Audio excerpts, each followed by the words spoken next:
Morning. How are you? It's been great, hasn't it? I've been blown away by the whole thing. In fact, I'm leaving.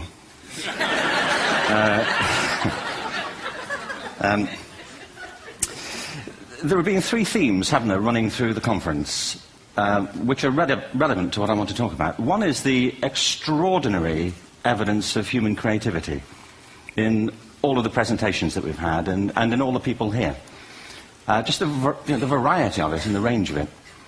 The second is that it's put us in a place where we have no idea what's going to happen in terms of the future. No idea how this may play out. I have an interest in education. Actually, what I find is everybody has an interest in education. Don't you? I find this very interesting. If you're at a dinner party and you say you work in education, actually, you're not often at dinner parties, frankly.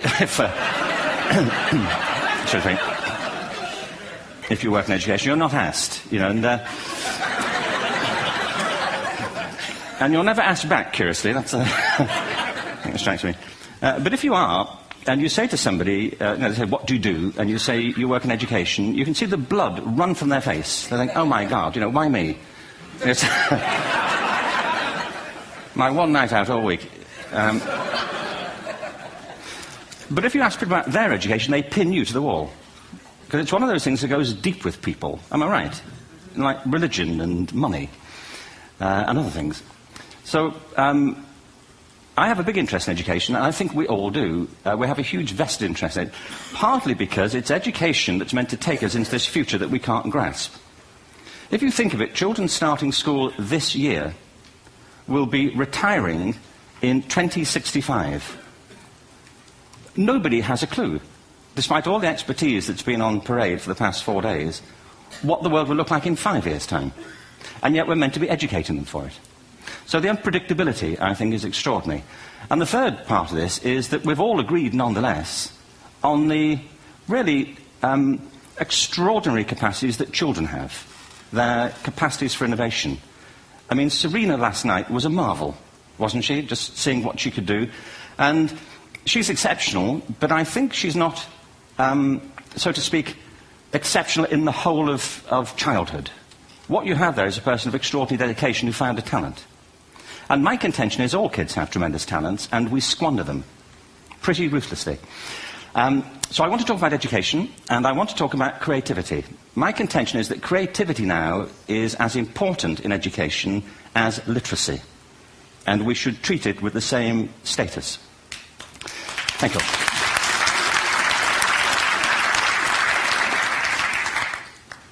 That was it, by the way. Thank you very much. So, 15 minutes left. Well, I was born... No, I had a great story recently, I love telling it, of a little girl who was in a drawing lesson. She was 6, and she was at the back drawing, and the teacher said, this little girl hardly ever paid attention. And in this drawing lesson, she did. And the teacher was fascinated. She went over to her and she said, what are you drawing? And the girl said, I'm drawing a picture of God. And the teacher said, but nobody knows what God looks like. And the girl said, they will in a minute.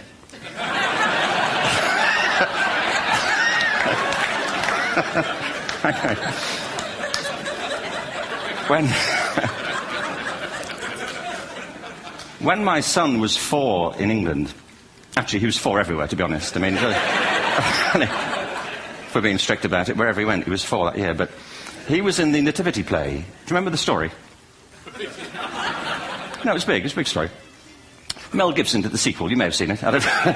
It was Nativity 2. But James got the part of Joseph, which we were thrilled about. We consider this to be one of the lead parts. We had the place crammed full of agents and T-shirts, James Robinson is Joseph. He didn't have to speak, but do you know the bit where the 3 kings come in? They come in bearing gifts, and they bring gold, frankincense, and myrrh. This really happened. We're sitting there, and they, I think, just went out of sequence. Because we talked to the little boy afterwards and said, are you okay with that? And they said, yeah, why was that wrong? They just switched. I think that was it. Anyway, the 3 boys came in, little 4-year-olds with tea towels on their heads, and they put these boxes down. The first boy said, I bring you gold. And the second boy said, I bring you myrrh. And the third boy said, Frank sent this.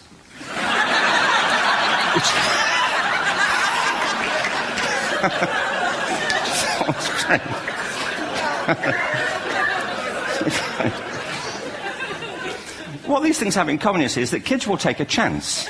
You know, if they don't know, they'll have a go. Am I right? They're not frightened of being wrong. Now, I don't mean to say that being wrong is the same thing as being creative.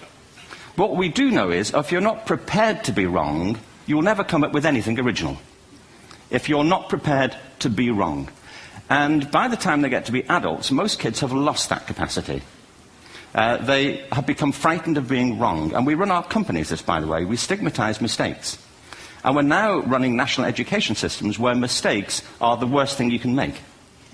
And the result is that we are educating people out of their creative capacities. Picasso once said this. He said that all children are born artists. The problem is to remain an artist as we grow up. I believe this passionately, that we don't grow into creativity, we grow out of it. Or rather, we get educated out of it. So why is this? I lived in Stratford-on-Avon until about 5 years ago. In fact, we moved from Stratford to Los Angeles. So you can imagine what a seamless transition, this was from LA. Actually, we lived in a place called Snitterfield, just outside Stratford, which is where Shakespeare's father was born. Are you struck by a new thought? I was. You don't think of Shakespeare having a father, do you? Do you? Because you don't think of Shakespeare being a child. Do you? Shakespeare being 7. I never thought of it. I mean, he was 7 at some point. He was in somebody's English class, wasn't he? Do you understand? Really? How annoying would that be?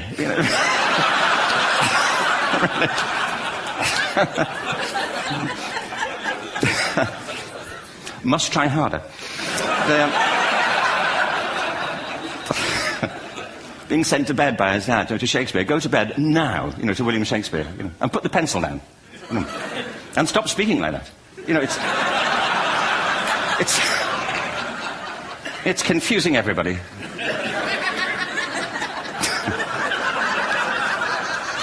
Anyway,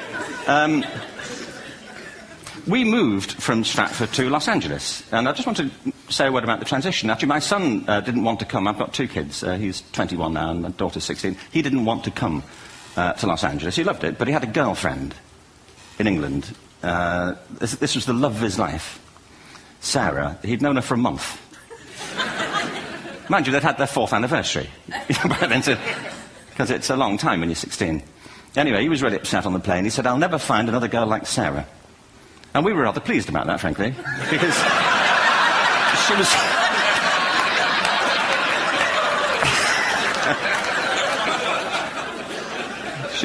she was the main reason we were leaving the country.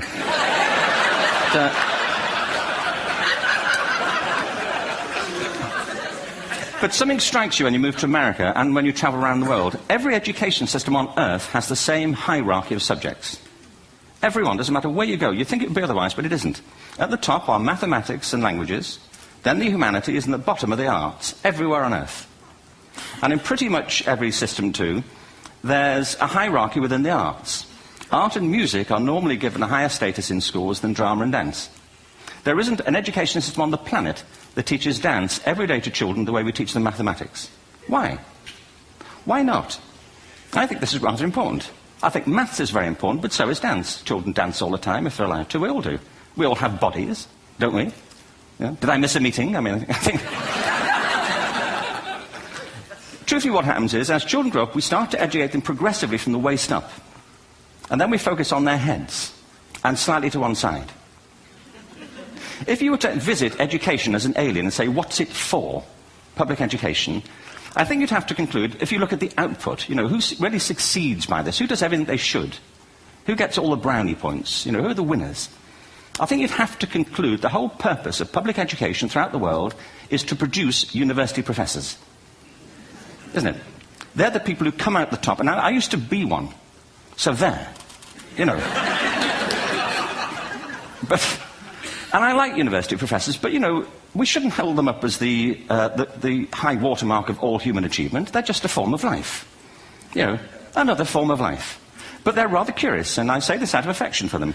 There's something curious about professors. In my experience, not all of them, but typically, they live in their heads. They live up there, and slightly to one side. They're disembodied, in a kind of literal way. They look upon their body as a form of transport for their heads. It's... Don't they? It's a way of getting their head to meetings.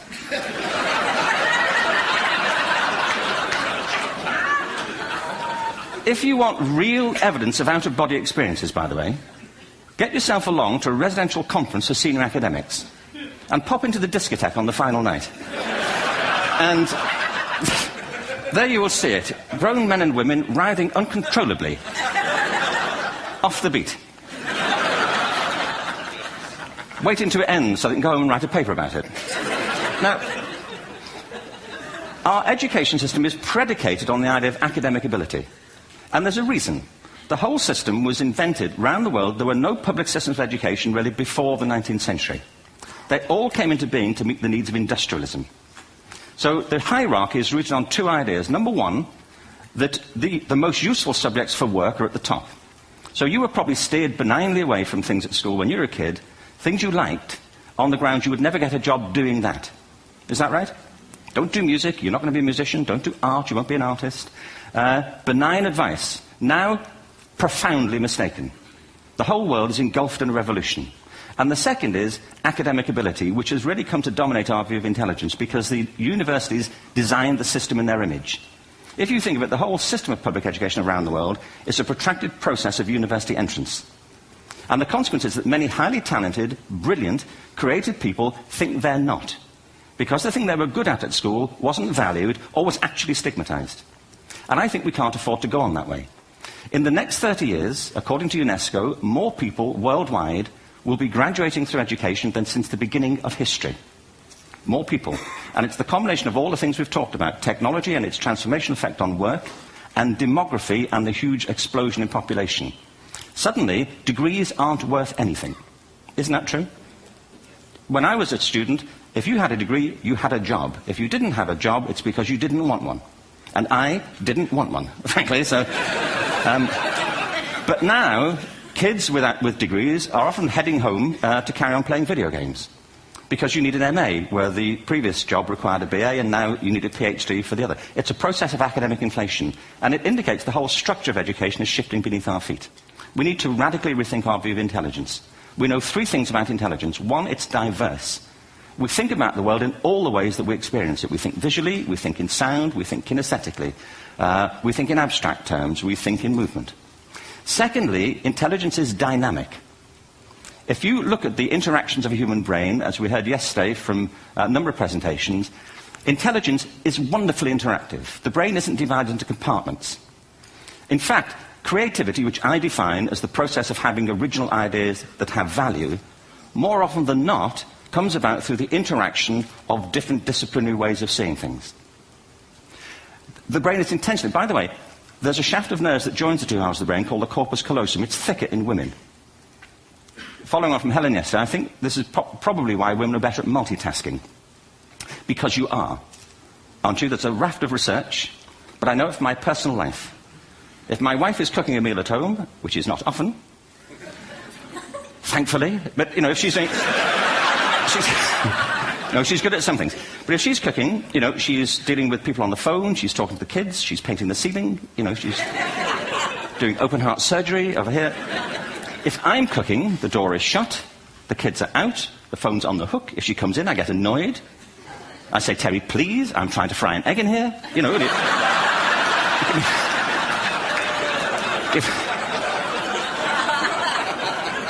Give me a break. Actually, there was... do you know that old philosophical thing? If a tree falls in a forest and nobody hears it, did it happen? Remember that old chestnut? I saw a great T-shirt, really, recently, which said, if a man speaks his mind in a forest and no woman hears him, is he still wrong?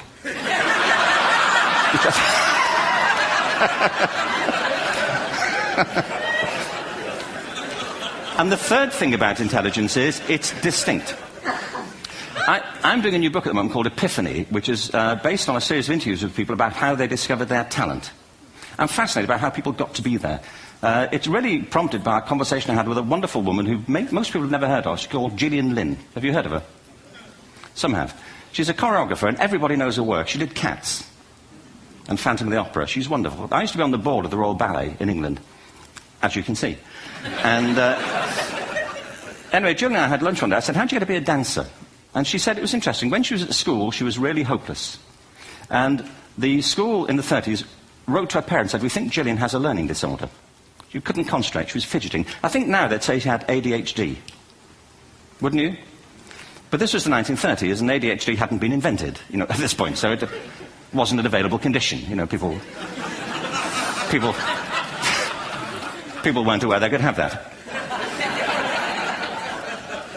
Anyway, she went to see this specialist.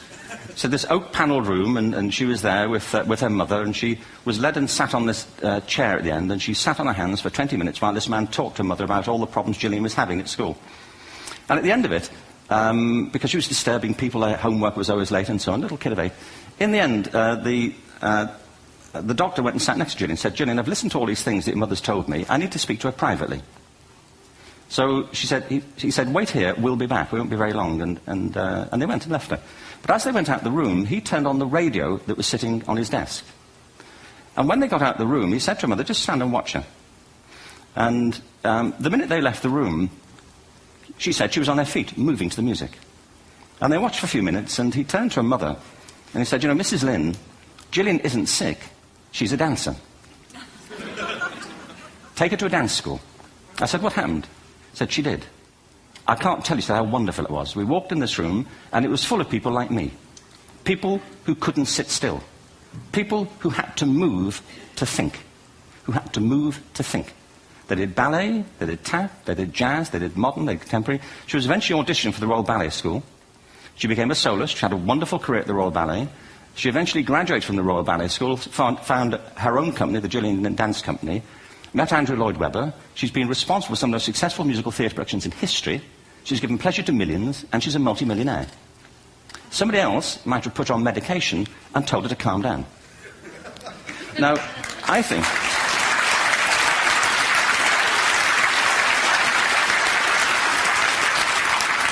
What I think it comes to is this. Al Gore spoke the other night about ecology and the revolution that was triggered by Rachel Carson.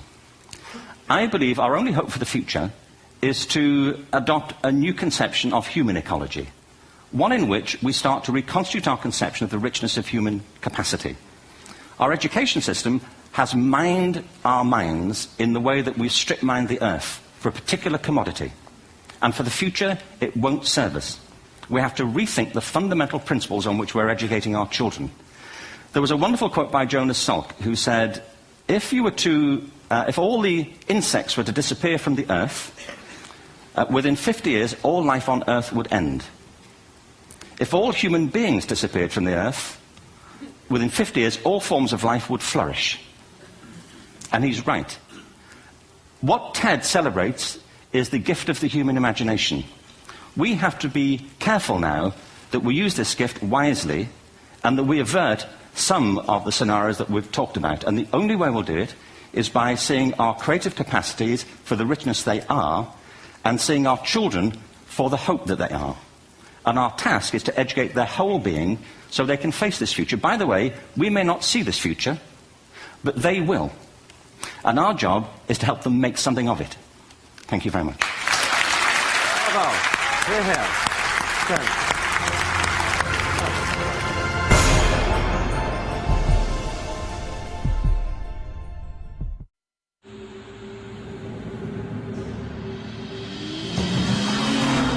It's a sports car, yet a sedan. Powerful, yet fuel efficient. Modern, yet timeless. Introducing the new BMW 3 Series, our most advanced 3 yet.